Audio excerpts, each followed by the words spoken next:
আজকে শুরু করছি দশম শ্রেণীর ব্যাকরণের কারক ও অকারক সম্পর্কের প্রথম পাঠ।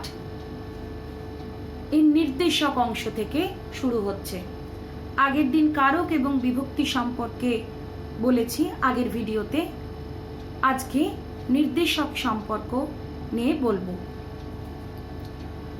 বাংলা ভাষায় এমন অনেক শব্দ বা শব্দাংশ আছে যেগুলি বিশেষ্য বিশেষণ কিংবা সংখ্যাবাচক বিশেষণের পরে যুক্ত হয়ে বিশেষ্য বা বিশেষণকে বিশেষভাবে নির্দেশ করে, তাদেরই নির্দেশক বলে।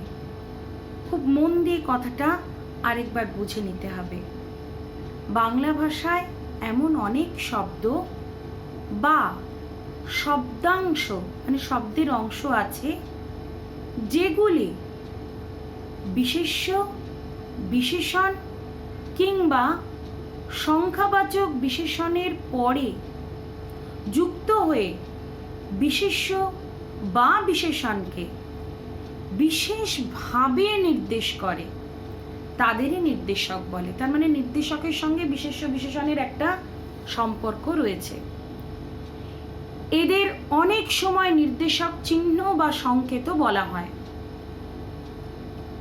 এইটা চেনা থাকলে পরে তোমরা নির্দেশক কোনটা সেটা বার করে ফেলতে পারবে। সেই চিহ্নগুলো কি? টা, টি, টু, টুকু, টুকুন, খান, খানা, খানি, গাছ, গাছা, গাছি ইত্যাদি। এই যে শব্দগুলো এর ব্যবহার করলে তবেই বুঝতে পারবে যে কিভাবে এগুলো শব্দের সঙ্গে জুড়ে শব্দটাকে নির্দিষ্ট করছে। এর ব্যবহারগুলো দেখাচ্ছি। এটা জেনে রাখো, বহুকাল পর্যন্ত বাংলা ব্যাকরণে নির্দেশকগুলিকে প্রত্যয় মনে করা হতো। প্রত্যয় তোমরা এর আগেও পড়েছো।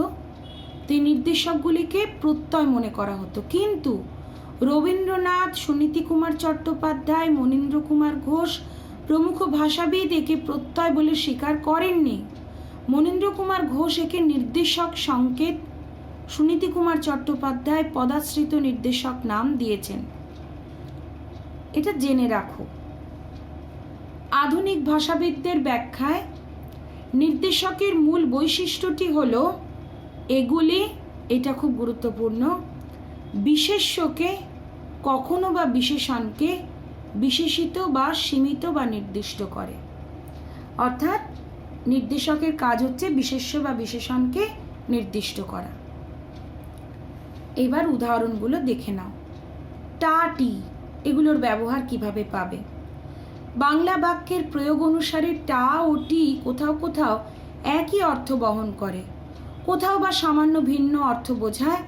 কখন টা হবে আর কখনই বা টি হবে তা নির্ভর করে বক্তার মনোভাব এবং যে শব্দটির সঙ্গে নির্দেশকটি যুক্ত হচ্ছে তার উপর। নির্দেশক মানে টা টিটা কার সঙ্গে জুড়ছে। সম্মান, আদর, স্নেহ প্রভৃতি ভাব প্রকাশে টির ব্যবহার বেশি। কোন ক্ষেত্রে টি ব্যবহৃত হয়? সম্মান, আদর, স্নেহ এগুলো প্রকাশ করতে। যেমন ক্লাসের নতুন ছেলেটি খুব মেধাবী, টি।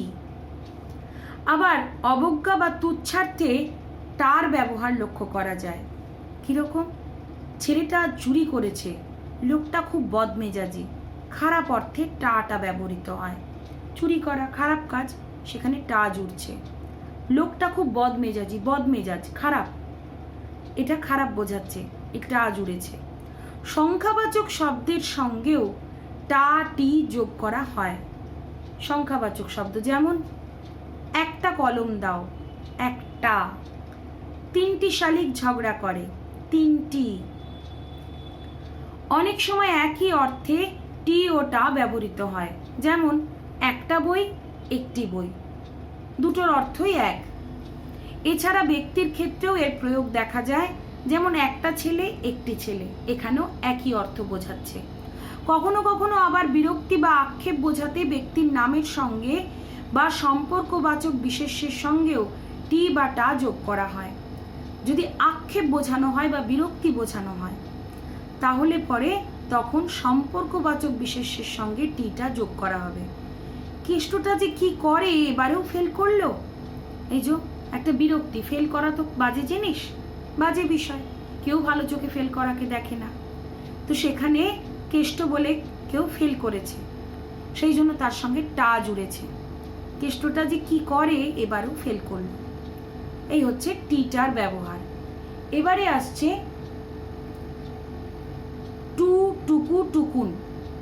কম বা পরিমাণ বোঝাতে, কম বোঝাতে বা পরিমাণ, একটা নির্দিষ্ট পরিমাণ বোঝাতে কিংবা আদর অর্থে এই ধরনের নির্দেশক ব্যবহৃত হয়। তিনটে ক্ষেত্রে, কম বোঝাতে, পরিমাণ বোঝাতে, আদর বোঝাতে টু, টুকু, টুকুন এটা ব্যবহার করা হয়। একটু অপেক্ষা করুন, অল্প সময়। এই টাকাটুকু সম্বল, মানে খুব সামান্য পরিমাণ টাকা, টাকাটুকু। এতটুকুন ছেলের কি বুদ্ধি, অর্থাৎ আদর, মানে ছেলেটা বড্ড ছোট হলেও কি হবে, তার মাথায় ভীষণ বুদ্ধি। এতটুকুন ছেলের কি বুদ্ধি, তাহলে টুকুন। এবার চলে আসছে খানা, খান, খানা, খানি। এগুলো কি অর্থে ব্যবহৃত হচ্ছে? নিঃসঙ্গতা বোঝাতে, আদর বোঝাতে, অবজ্ঞা বোঝাতে, তুচ্ছতা বোঝাতে, আয়তন বোঝাতে এই খান, খানা, খানি ব্যবহৃত হয়। যেমন মা দুর্গার 10খানা হাত, এখানে কিছুটা বলা যায় আয়তন, মানে বিশাল, 10খানা। অবসন্ন দেহখানি পরে পথের ধুলায়, দেহখানি পড়ে আছে, তুচ্ছ করা। অবসন্ন দেহখানি বা অবজ্ঞাও বোঝায়, তুচ্ছ না বলে অবজ্ঞা। অবসন্ন দেহ পথের ধুলায় পড়ে রয়েছে। সাধারণভাবে নির্দেশকগুলি শব্দের পরে বসলেও খানা নির্দেশকের রূপভেদ। খান বসে শব্দের আগে, খানটা বসে শব্দের আগে। এই যে 10খানা হাত আর দেহখানি, খান হলে সেটা শব্দের আগে বসে। এখানে খানাখানি ব্যবহার হলো। এবারে খান, উদাহরণ, বিয়ে বাড়িতে তার জন্য খান 50 রসগোল্লা বরাদ্দ। খানা নির্দেশকের রূপভেদ খান। এই খানা থেকে খান যখন হয়ে যাচ্ছে, সেটা কিন্তু শব্দের আগে বসবে। 50খানা রসগোল্লা বললো না, খান 50 রসগোল্লা বরাদ্দ। তবে লক্ষ্য করলে বোঝা যাবে খান আগে বসার ফলে অর্থটি নির্দিষ্ট না হয়ে বরং একটু অনির্দিষ্ট হয়ে গেল। খান 50 মানে 50 থেকে 51টাও হতে পারে, 52টাও হতে পারে, কিন্তু 50খানা রসগোল্লা বললে 50টাই বোঝায়। তাহলে এখানে অনির্দিষ্ট হচ্ছে খান কথাটা দিয়ে। কিন্তু খানা বা এখানে 50খানা বললে বা 50খানি বললে সেটা কিন্তু নির্দিষ্ট হয়ে যেত। খানটা দিয়ে অনির্দিষ্ট হয়ে যাচ্ছে। তবে কোনো কোনো উপভাষায় খান শব্দের পরেও বসে। 10 খান টাকা দেন, এমনও পাওয়া যায়। ছিপখান 3 দাঁড়, ছিপখানা ক দাঁড়ের? 3 দাঁড়ের। এবার গাছ, গাছা, গাছি এগুলোরও ব্যবহার আছে। কিরকম? সরু, লম্বা, তুচ্ছ, আদর ইত্যাদি অর্থে এরূপ নির্দেশকের প্রয়োগ বাংলায় প্রচলিত। লাঠি গাছ কাঁধে তুলে নিল, সরু সরু লাঠি, সেগুলো একগোছ করে কাঁধে তুলে নেওয়া হলো। বুড়ির মাথায় অল্প কগাছা সাদা চুল রয়েছে, তুচ্ছার্থে অল্প কগাছা। মেয়েটির হাতে চুড়িগাছি বেশ মানিয়েছে, আদর অর্থে চুড়িগাছি। এই হলো নির্দেশক। তাহলে আমরা যখন কারকের মধ্যে নির্দেশক খুঁজব, তখন আমরা এই শব্দগুলোর দিকে খেয়াল রাখব। টা, টি, টু, টুকু, টুকুন, খান, খানা, খানি, গাছ, গাছা, গাছি, এইগুলো পেলে আমরা বলবো যে এগুলো নির্দেশক। বিভক্তি চিনেছি, নির্দেশক চিনলাম। এবার আসছি অনুসর্গে। অনুসর্গ কাকে বলে? বিভক্তি ও নির্দেশক ছাড়াও কারক সম্পর্ক প্রকাশে আর যে উপাদানটি সবচেয়ে গুরুত্বপূর্ণ ভূমিকা নেয় তা হলো অনুসর্গ। বিভক্তি নির্দেশক আমরা জানলাম, এছাড়া আর কি থাকে কারকে? অনুসর্গ। যেসব অব্যয়, অব্যয় মানে কি? যার কোনো ব্যয় বা পরিবর্তন নেই, লিঙ্গ বচন পুরুষ ভেদে কাল ভেদে যার কোনো ব্যয় বা পরিবর্তন নেই, সেই হচ্ছে অব্যয়। যেসব অব্যয় বিশেষ্য বা সর্বনাম পদের পরে ভিন্নভাবে বসে, ভিন্নভাবে মানে আলাদা বসবে, শব্দের সঙ্গে জুড়ে থাকবে না, লেগে থাকবে না, আলাদা হয়ে বসে শব্দ বিভক্তির কাজ করে, তাদের অনুসর্গ বলে। যেমন গাছ থেকে নেমে এসো, গাছ থেকে কিন্তু থেকেটা আলাদা একটা শব্দ, এটা গাছের সঙ্গে জুড়ে বসেনি, তার থেকে আলাদা হয়ে বসেছে। আমি একটু ফিরে যাচ্ছি পুরনো জায়গায়। যেমন এই যে পরীর রটা কিন্তু এর সঙ্গে জুড়ে আছে, রটা বিভক্তি এর সঙ্গে জুড়ে রয়েছে, কাটা যাচ্ছে না। কিন্তু পরীর জন্য, জন্য কিন্তু একটা আলাদা শব্দ, নিজস্ব একটা অর্থ আছে। রয়ের কিন্তু নিজস্ব কোনো অর্থ নেই, এটা পরীর সঙ্গে জুড়ে বসেছে, পরী এই নামটার সঙ্গে জুড়ে আছে, আর জন্যটা আলাদা হয়ে আছে। ঠিক সেইভাবে আমরা যদি এখানে দেখি অনুসর্গ, গাছ থেকে নেমে এসো, গাছ থেকেটা কিন্তু আলাদা একটা শব্দ, এর নিজস্ব একটা অর্থ আছে, এবং গাছ এর সঙ্গে জুড়ে নেই, এর থেকে আলাদা হয়ে বসেছে। এই বাক্যের কারক সম্পর্ক প্রকাশে গাছ শব্দের পরে থেকে অব্যয়টি বিভক্তির মতো শব্দের সঙ্গে মিশে না গিয়ে পৃথক শব্দ হিসেবে ব্যবহৃত হয়েছে। মিশে যায়নি, আগেই দেখিয়ে দিলাম, আলাদা হয়ে বসেছে। এক্ষেত্রে থেকে হলো অনুসর্গ। এই যে আলাদা হয়ে বসছে এবং এর নিজস্ব একটা অর্থ আছে, নিজস্ব ব্যবহার আছে, এটা হচ্ছে অনুসর্গ। একে পরসর্গ বা কর্ম প্রবচনীয় বলে। ভেরি ভেরি ইম্পর্টেন্ট, তোমাদের ভীষণ আসে, ভেরি ভেরি ইম্পর্টেন্ট। এটা তোমরা মনে রাখবে যে অনুসর্গের আর এক নাম কি? পরসর্গ। পরে বসছে, পরসর্গ, অনু পরে, পর মানে পরে, অনুসর্গ, পরসর্গ বা কর্ম প্রবচনীয়। ভেরি ভেরি ইম্পর্টেন্ট, কর্ম প্রবচনীয়, এটা খুব দেয়, কর্ম প্রবচনীয়। অনুসর্গের আরেক নাম হচ্ছে কর্ম প্রবচনীয়। তাহলে অনুসর্গ, পরসর্গ, কর্ম প্রবচনীয়, তিনটে নাম আমরা পেলাম, তিনটে নাম আছে, এটা খুব আসে, কর্ম প্রবচনীয়। প্রসঙ্গত উল্লেখ্য বিভক্তির নিজস্ব কোনো অর্থ থাকে না, কিন্তু অনুসর্গের নিজস্ব অর্থ থাকে। পার্থক্য, অনুসর্গ আর বিভক্তির একটি পার্থক্য লেখো। বিভক্তির নিজস্ব কোনো অর্থ থাকে না, অনুসর্গের নিজস্ব অর্থ থাকে। বিভক্তি শব্দের সঙ্গে জুড়ে বসে, আলাদা করে তার প্রয়োগ হয় না বা আলাদা করে তার অর্থও নেই। কিন্তু অনুসর্গ শব্দ, তার নিজস্ব অর্থ এবং নিজস্ব ব্যবহার আলাদা রয়েছে, সে শব্দ থেকে পৃথকভাবে বসে। এইবারে চলে আসছে অনুসর্গের বৈশিষ্ট্য। তোমাদের ব্যাকরণ থেকে কিন্তু 1 নম্বরেরই প্রশ্ন আসে, তাই যেগুলো বলতে বলতে যাচ্ছি সেগুলো এমসিকিউ বা এসএকিউ আকারে 1 নম্বরের প্রশ্ন, সেইভাবে তোমরা তৈরি রাখবে। অনুসর্গের বৈশিষ্ট্য, এটাও একটা, যে কোনো একটা বৈশিষ্ট্য লিখলেই বা মনে রাখলেই হবে। বাংলা বাক্যে প্রয়োগের দিক থেকে অনুসর্গের কয়েকটি বৈশিষ্ট্যের সন্ধান পাওয়া যায়। যেমন যে শব্দের সঙ্গে ক্রিয়ার সম্পর্ক, অনুসর্গ সাধারণভাবে তার পরে বসে। দেখো, গাছ থেকে নেমে এসো, এই গাছটা আমরা যদি কারক যখন বার করব, গাছের কারক বার করব, এই থেকেটা কিন্তু তার পরে বসেছে, সাধারণত পরে বসে।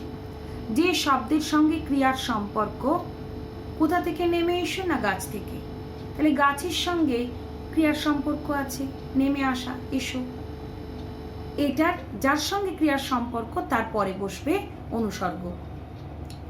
অনুসর্গ সাধারণভাবে তার পরে বসে, তাই এর নাম অনু। অনু মানে পরে বসা, পশ্চাৎ মানে পরে, স্বর্গ।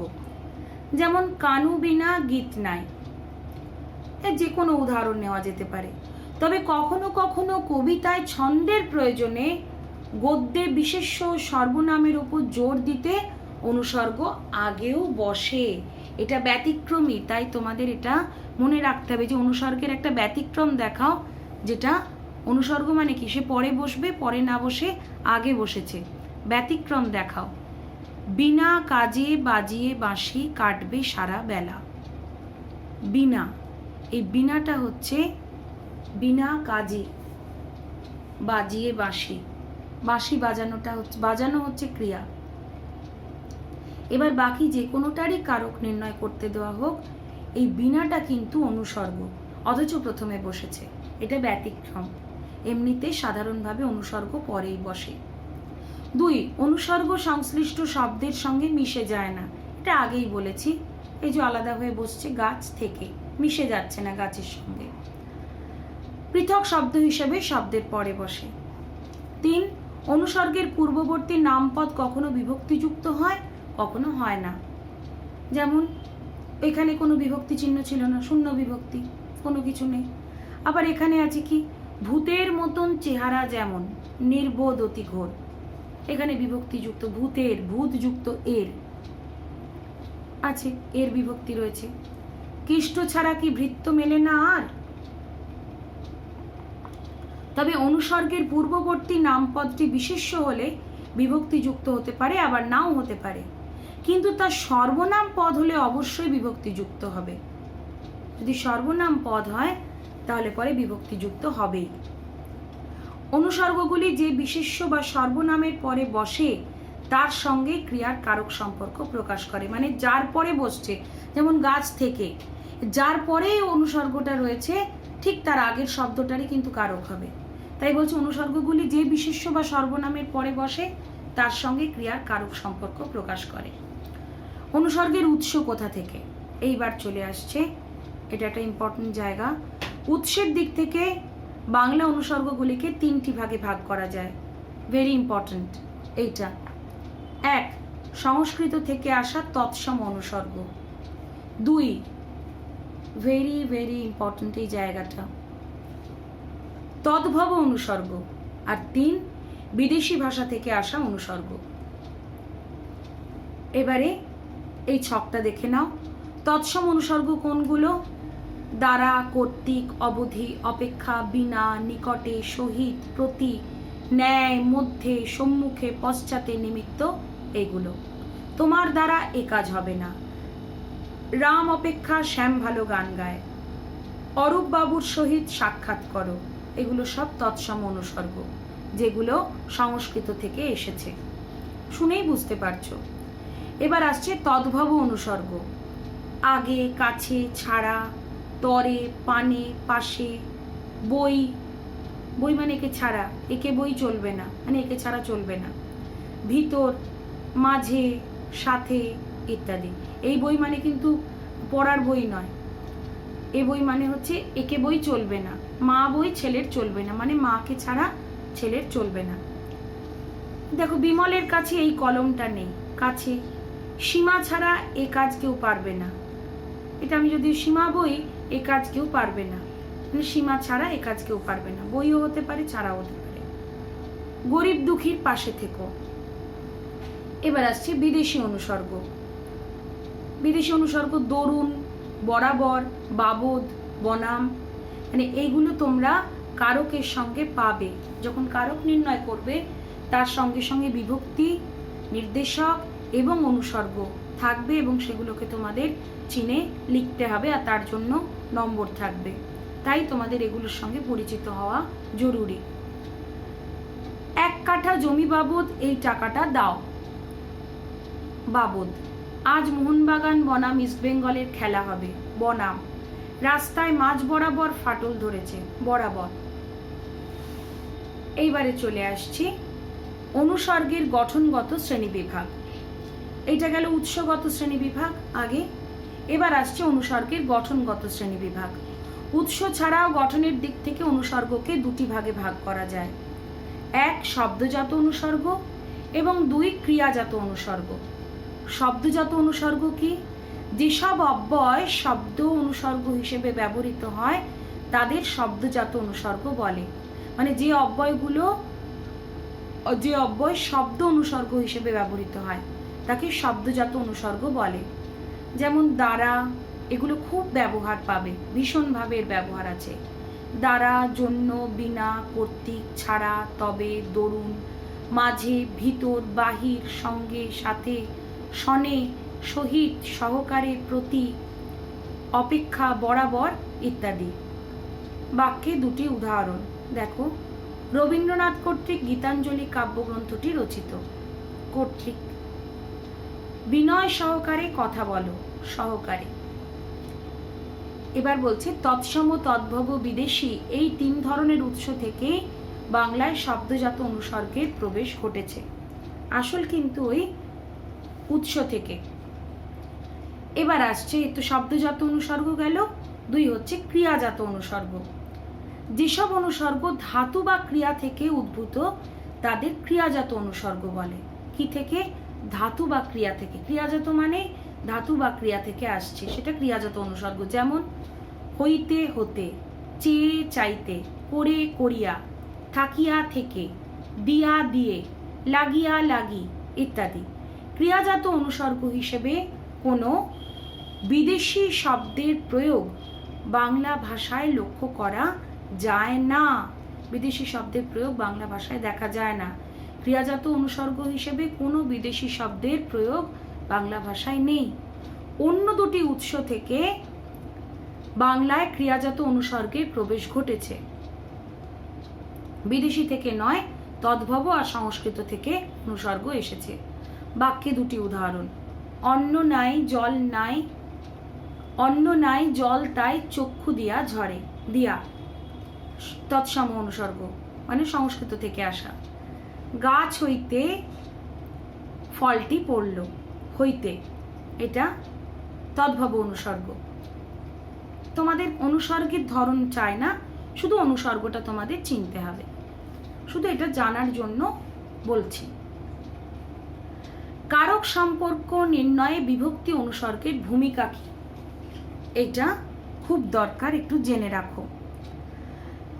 বাক্যে ব্যবহারের দিক থেকে বিভক্তি ও অনুসর্গের মিল বা সাদৃশ্য হলো যে উভয়ই বাক্যের নামপদের সঙ্গে ক্রিয়াপদের সম্পর্ক সাধন করে বা কারক নিষ্পন্ন করে। যেমন নিজের হাতে তৈরি করো, নিজের হাতে, এর বিভক্তি আছে এখানে। নিজের হাত দিয়ে তৈরি করো, হাত দিয়ে অনুসর্গ। কিন্তু দুটোই কি করছে? বাক্যের নামপদের সঙ্গে ক্রিয়াপদের সম্পর্ক সাধন করছে। নিজের, এটা সম্পর্ক সাধন করছে তৈরি করার সঙ্গে।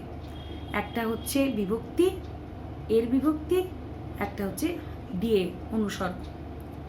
উপরে 2টি বাক্যের ক্রিয়া করকে কি দিয়ে প্রশ্ন করলে উত্তর আসবে যথাক্রমে হাতে, হাত যুক্ত এ, হাতে, বিভক্তি যোগে এখানে এ বিভক্তি জুড়েছে, আর এখানে হচ্ছে হাত দিয়ে, দিয়ে বিভক্তি। একটা হচ্ছে নিজের, এর বিভক্তি আছে, নিজ যুক্ত এর, আর হাতে এ বিভক্তি জুড়েছে এখানে, আর এইখানে দিয়ে অনুসর্গ জুড়েছে। লক্ষ্য করো প্রথম উদাহরণে এ বিভক্তি হাত পদটির সঙ্গে জুড়ে বা মিশে গেছে, একসাথে হয়ে গেছে, হাতে হয়ে গেছে। এটা কিন্তু আলাদা করে উচ্চারণ হচ্ছে না। এক্ষেত্রে এ বিভক্তির স্বাধীন কোনো অস্তিত্ব নেই, এটা কিন্তু আলাদা করে বসেনি। অন্যদিকে দ্বিতীয় উদাহরণে দিয়ে অনুসর্গ কিন্তু হাত পদটির সঙ্গে মিশে না গিয়ে স্বাধীন অস্তিত্ব বজায় রেখেছে, আলাদা হয়ে বসেছে। শব্দ বিভক্তি সবসময় শব্দটির শেষে বসে, শব্দ বিভক্তি শব্দের শেষে বসে। হাতে, এর উচ্চারণ শেষে হচ্ছে। কিন্তু অনুসর্গ সাধারণত শব্দটির পরে বসলেও কোনো কোনো ক্ষেত্রে শব্দের আগেও বসতে পারে। শব্দের পরে বসেছে কিন্তু আমরা দেখে নিয়েছি যে আগেও ব্যবহার হয়েছে। তবে বিভক্তি অনুসর্গের এই রূপগত পার্থক্য থাকলেও বাক্যে তাদের ভূমিকাটা কিন্তু একই।